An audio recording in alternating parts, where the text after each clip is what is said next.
What if I told you that waiting just 10 years to start saving could cost you over 2.5 million erasures, and that's even if you invest the exact same amount per month?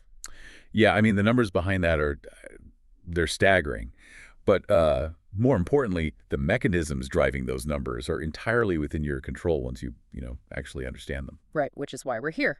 Welcome to Macroeconomy AI. I'm your host, ready to guide you through another deep dive into the forces shaping our world. And I'm your resident expert, here to help connect the dots and make sense of the data.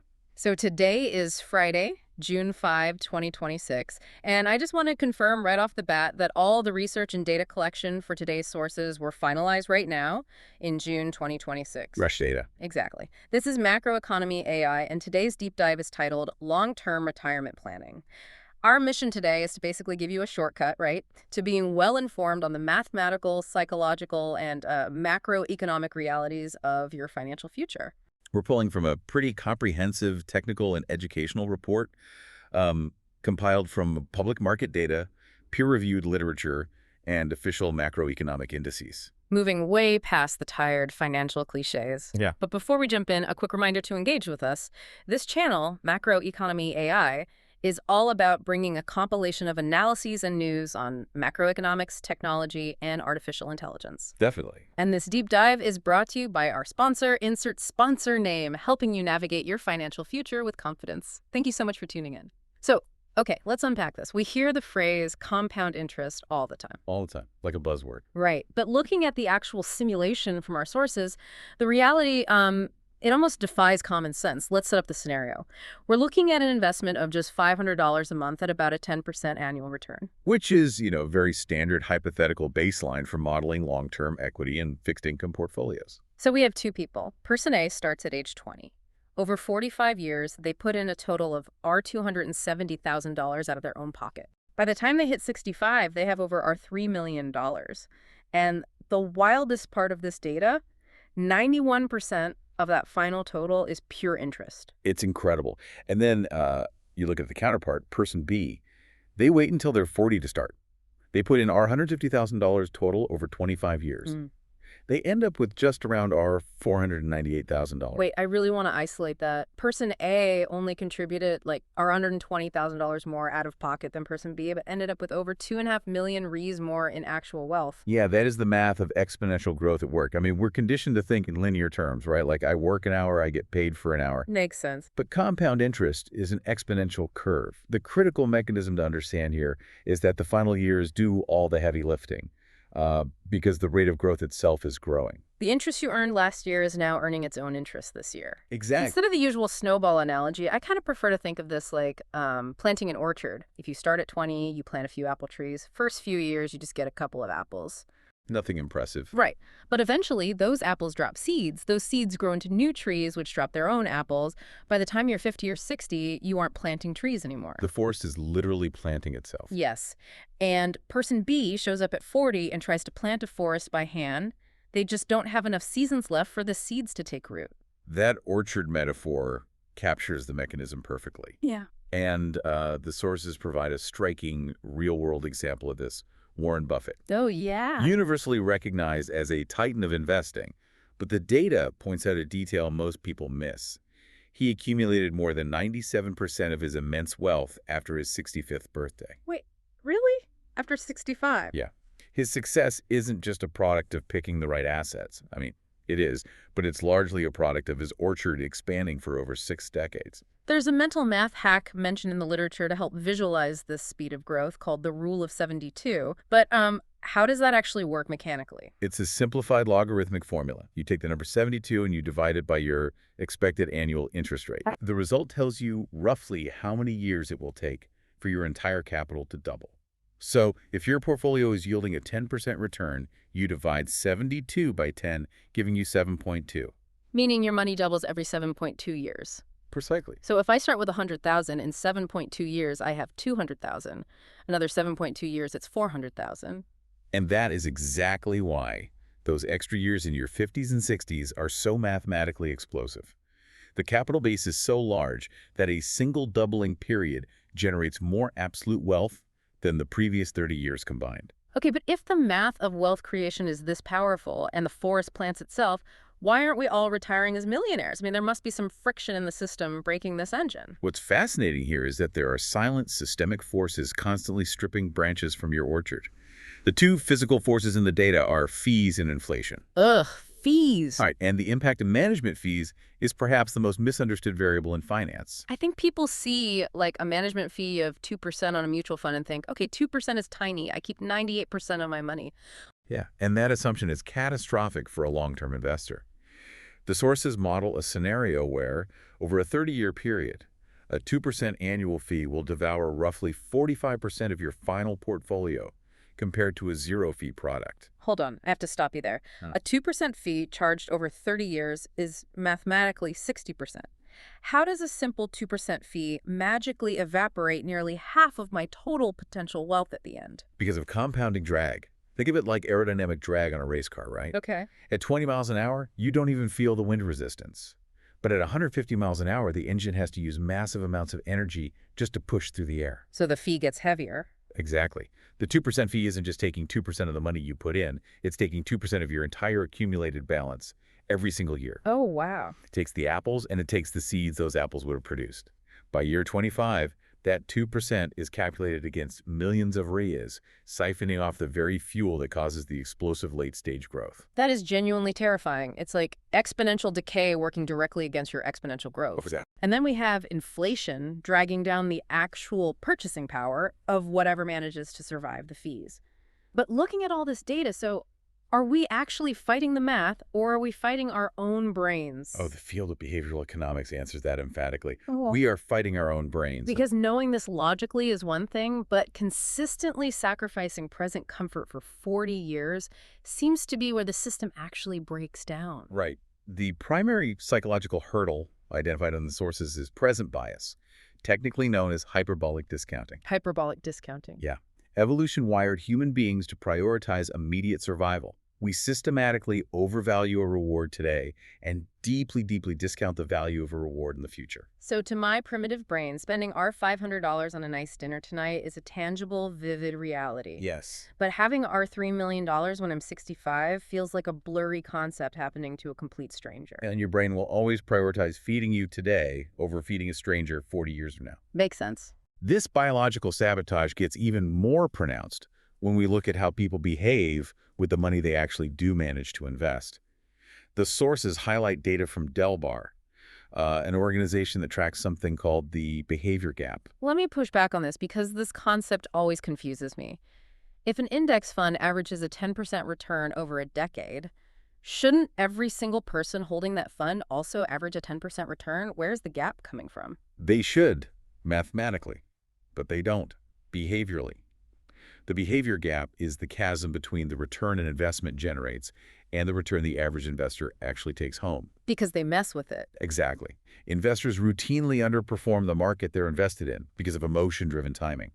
When the market drops, fear triggers the amygdala, and they sell their assets at the absolute bottom. Panic selling. Yeah.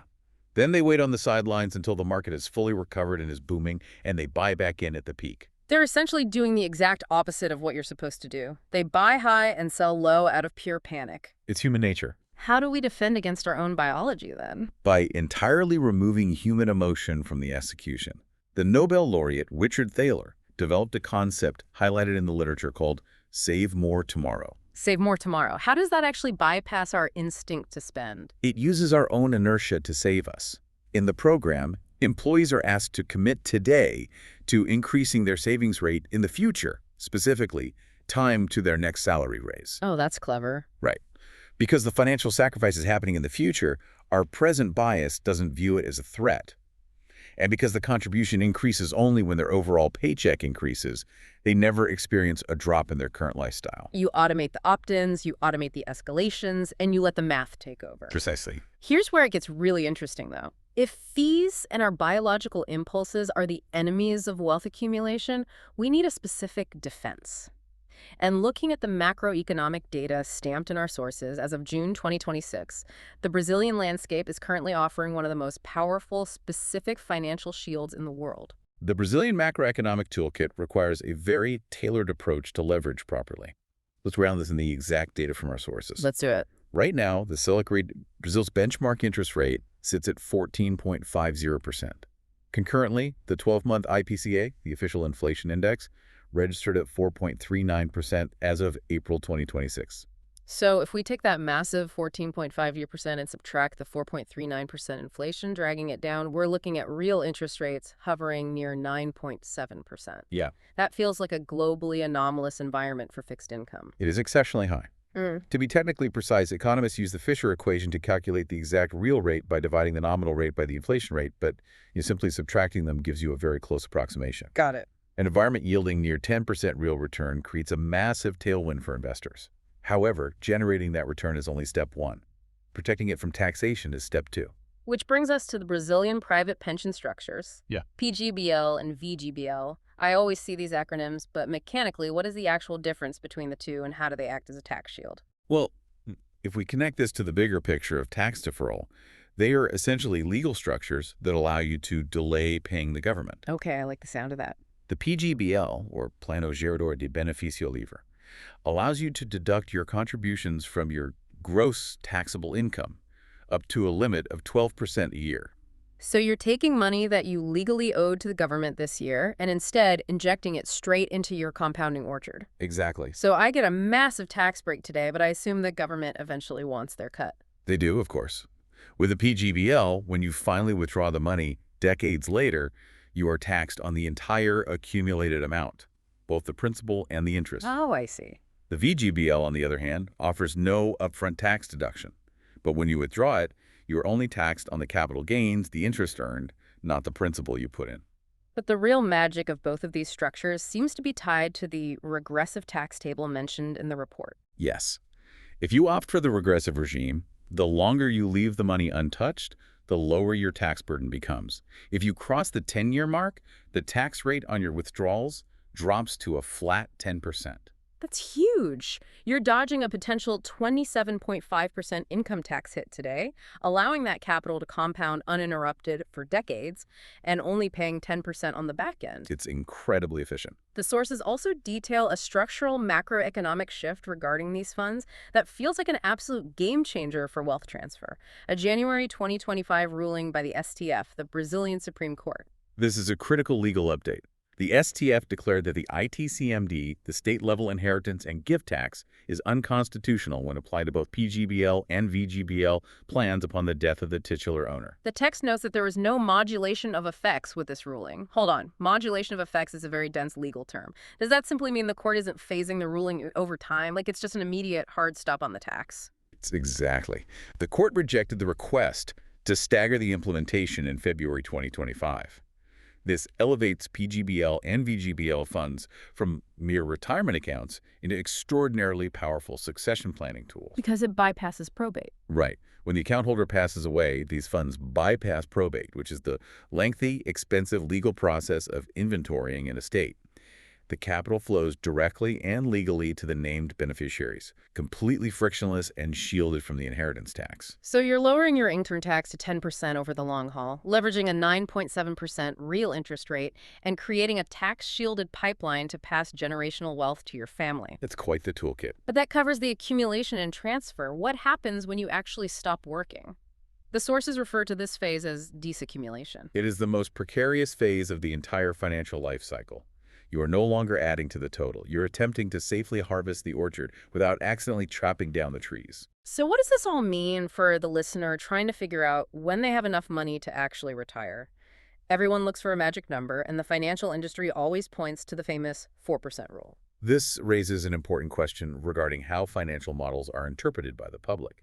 The 4% rule is often treated as a law of physics when, in reality, it is a highly specific historical observation. The premise of the rule is that if you withdraw 4% of your total portfolio in your first year of retirement and then just adjust that specific cash amount for inflation every year, your money should last for at least 30 years. That's the popular wisdom, yes. But where did that actually come from? The literature shows a fascinating evolution of this concept. It originated with a 1994 study by financial planner William Bingen. He ran simulations using historical U.S. market data from 1926 to 1976. Okay, so quite a while ago. Very. And he discovered that the absolute maximum safe withdrawal rate was 4.15%. But his model was incredibly specific. It relied on a portfolio of 50 to 75% stocks, with the remainder in intermediate-term U.S. government treasuries. But the narrative shifted a few years later with the Trinity study. Right. In 1998, professors at Trinity University published their own findings. They concluded a 95% success rate for a 4% withdrawal over a 30-year period. However, the underlying mechanics of their portfolio were different. How so? They used long-term corporate bonds instead of intermediate treasuries. Corporate bonds carry more risk and volatility, which fundamentally altered the mathematical outcome of the simulation. Which proves this isn't a universal guarantee. It's a modeling exercise based entirely on 20th century American historical data. Exactly. If a listener blindly applies a 4% withdrawal rate to a Brazilian portfolio today, they're exposing themselves to massive blind spots. What are the specific risks the sources outline during this disaccumulation phase? The most destructive is sequence of returns risk. Can we break that down? What happens if my sequence of returns is bad? Let's say you retire and begin withdrawing your 4%. If the market drops dramatically in your very first year of retirement, your portfolio value shrinks. But your living expenses, your rent, your groceries, do not shrink. So to get the cash you need to survive, you are forced to sell off a much larger percentage of your total assets at rock-bottom prices. You are permanently locking in those losses just to buy food. The damage is irreversible. Your principal is so severely impaired that even if the market experiences a massive bull run in year 4 or 5, you simply don't have enough capital left in the market to catch the upside. That's brutal. The sources point to the 2008 financial crisis as the ultimate stress test, noting that the Brazilian Ibovespa dropped roughly 60%. If you retired and started aggressively withdrawing the day before that crash, your sequence of returns practically guaranteed you would run out of money. So timing is everything. If the market crashes in year 25 of your retirement, you've already harvested enough to be safe. If it crashes in year 1, it is an existential threat. Yes. Are there other structural risks we need to model for? Longevity risk is the other massive variable. Put simply, the risk of surviving your own money. The 4% rule was strictly modeled on a 30-year retirement horizon, assuming retirement at 65 and passing away at 95. But the demographic realities in Brazil are shifting rapidly. The sources cite 2024 data from the IBGE, published in late 2025, showing Brazilian life expectancy at birth hitting 76.6 years. And that is at birth. The mechanical reality of actuarial tables is conditional life expectancy. If you have already survived the hazards of infancy, adolescence, and middle age to reach 65, your conditional life expectancy pushes your expected lifespan well into your 80s or 90s. So if a listener leverages all these macroeconomic tools and decides to retire early at 55, a 30-year financial model is woefully inadequate. They might be looking at 40 years of disaccumulation. In a 4-decade timeline, a 4% withdrawal rate is mathematically aggressive. It requires constant dynamic calibration. Building the wealth engine to get you up the mountain requires compounding and tax efficiency. Navigating the descent requires risk mitigation, sequence planning, and adaptability. This has been an incredibly illuminating breakdown. We've mapped the sheer mathematical power of exponential growth, confronted the behavioral traps our own biology sets for us, unpacked the specific Brazilian macroeconomic shields available right now, and examined the harsh realities of making that money last. It really provides a complete life cycle perspective on capital allocation. Which leaves me with a final thought for you to ponder, something that builds on our discussion of longevity risk. If medical technology continues its exponential curve and pushes our average life expectancy well past 100, perhaps we need to completely abandon the concept of a 30-year retirement. It's very possible. Maybe we need to start viewing our financial models as fuel for a 40-year second act of productivity or entirely new careers. Are our traditional financial frameworks and our psychological expectations truly equipped to fund a century-long lifespan? As a reminder, today's discussion is strictly educational and informative, based on public sources and historical data. It does not express any ideological bias and does not constitute investment, financial, legal, or tax advice. Economic projections change, and past performance does not guarantee future results. Strategic and financial decisions require personalized analysis, so always consult a qualified professional before making your choices. Thank you so much for joining us on this deep dive. That was today's Macroeconomy AI. We'll leave it here. You all stay well and keep an eye out for our new broadcasts. Subscribe to our channel, access the links, and follow Macroeconomy AI on social media.